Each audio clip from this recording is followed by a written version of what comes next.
Hi everybody. It all started with the fact that last fall I promised my wife to organize storage in this niche in the basement by the end of the 25th year. Despite the fact that she is now studying at an online university and spends 24 hours a day, 7 days a week, she remembers what I promised her and demanded that I do it. The size of the niche is such that ordinary furniture would not occupy this space without gaps. I know that custom furniture is very expensive. I started reading the forums for making plywood cabinets and the description of the work did not seem too complicated to me. So I made a drawing, bought the material, and, paying great attention to accuracy, cut and connected the parts. In addition to the available tools, I also bought the following: Kreg Pocket-Hole Jig, SWANSON Tool 7-inch Speed Square and Kreg Rip Cut Circular Saw Guide.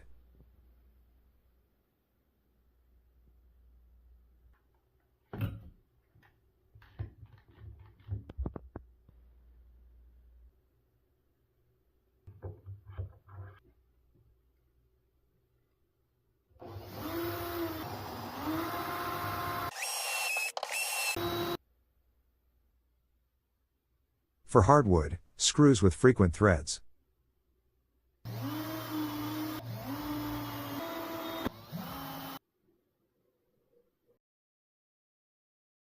But when I started putting the parts together, everything went wrong. Mistake 1. God, where were my eyes? I made the shelf shorter than it needed to be. I took measurements, sawed off a piece of plywood and attached it to the cabinet with my new Kreg Pocket-Hole Jig.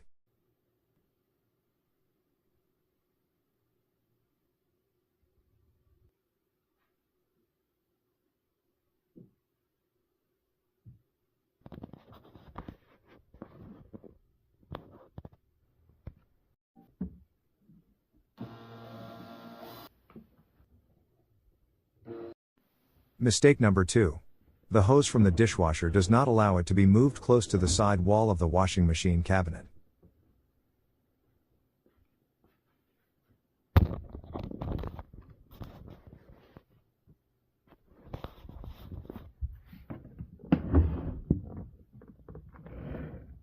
To fix this, I added a rail on the left to close the gap. I didn't have a whole rail anymore. I ordered hardwood without stock. I put it together from scraps.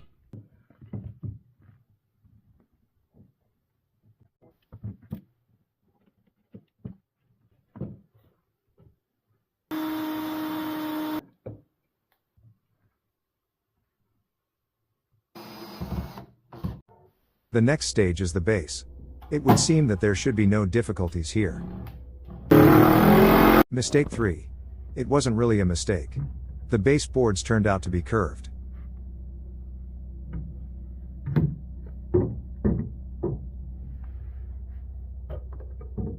To solve this problem, I fixed the frame in the right position to the frame inside the wall with long screws.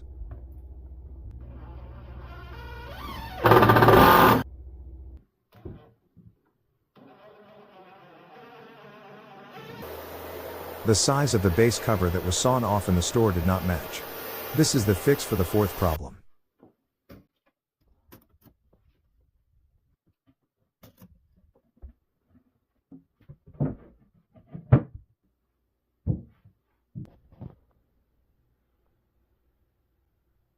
Since I added a rail to the left of the dishwasher to hide the hose gap, I had to redo my beautiful facade frames.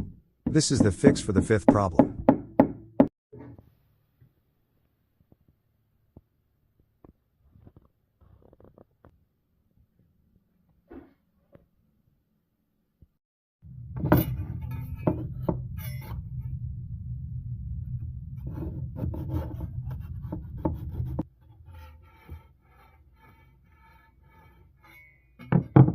While I was making and redoing this cabinet many times, the semester passed, the holidays began, and my wife agreed to help me with the painting. God, after so many days of work, the first inspiring result. I did the calculations and it turned out that buying components to create drawers from scratch with a good sliding mechanism is quite expensive, as much as the metal mesh Rev-A-Shelf 2-tier kitchen cabinet pull-out shelf with the cabinet door mount kit. I've already realized that I can't do everything the way experts recommend from YouTube channels, so I decided to do it the way I feel most comfortable. To make the doors, I started by making a frame.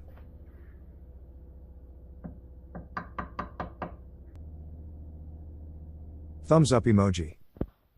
After the frames were created, I immediately aligned them and screwed them to the Rev-A-Shelf cabinet door mount kit.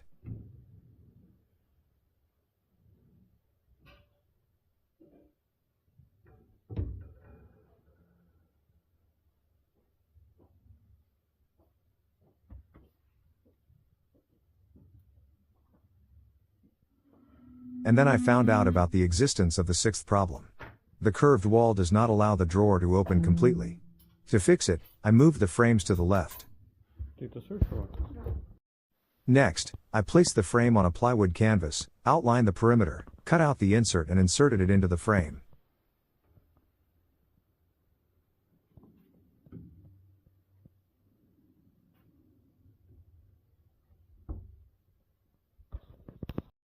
After I installed the doors, I glued plastic tiles to the walls, made a ceiling out of plywood scraps, glued ceiling tiles on it, made a light and hung shelves.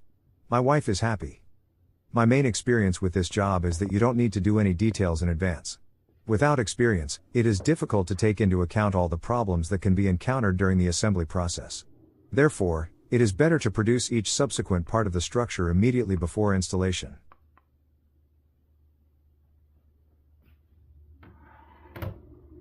To make the light inside, I used IKEA solutions for cabinets, an E26/E27 bulb socket to 3-prong outlet converter, and a remote-controlled outlet.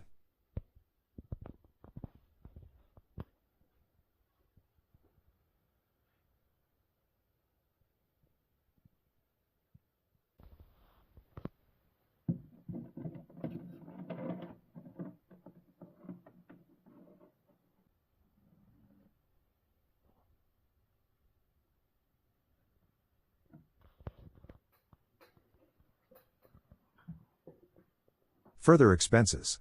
I had to purchase tools without which projects would have been impossible and materials for manufacturing. You will find links to all the products in the description of the video. Thank you.